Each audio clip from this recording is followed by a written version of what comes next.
আজকে শুক্রবার গেল, সারাদিন একটু ঘুরতেও নিয়ে গেলে না, সকাল থেকে মেশিনেই পড়ে আসো। আমার মেয়ের অভিযোগ আজকে শুক্রবার তাদেরকে নিয়ে কোথাও ঘুরতে যাই নাই, কিন্তু আজকের এই তোমাদেরকে দেখাবো যে সারাদিন আমি কি করছি। একটু মিনিট দেখাও, আমি কাজটা শেষ করে দেখাই যে সারাদিন আজকে আমি কি করছি। লেদার এবং শেল দিয়ে একটা জ্যাকেট বানাইছি। জ্যাকেটটা এই সারাদিনের পরিশ্রমটা এখন সফল হবে ইনশাল্লাহ।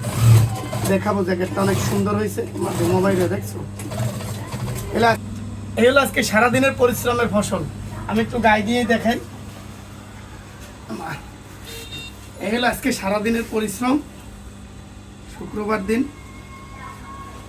দেখেন, এটা কিন্তু লেদার আর সেলের। বাবা এত পরিশ্রম করে কি হবে? পরিশ্রম করে তো শুধুমাত্র তোমাদের জন্য। এটা লেদার আর সেলের, লেদার আর সেল দিয়ে এবার প্রথমে এই কলার জ্যাকেট। ঠিক আছে, আজকের এই পরিশ্রম সফল হয়েছে। এই এখন একদম শেষ হয়েছে। এখন আরেকটু কাজ বাকি আছে, 2 মিনিট, তারপর আয়রন করলে ফিনিশ। আপনারা যদি এই জ্যাকেটটি অর্ডার করতে চান অবশ্যই আমার স্ক্রিনে দেওয়া নাম্বারে যোগাযোগ করবেন।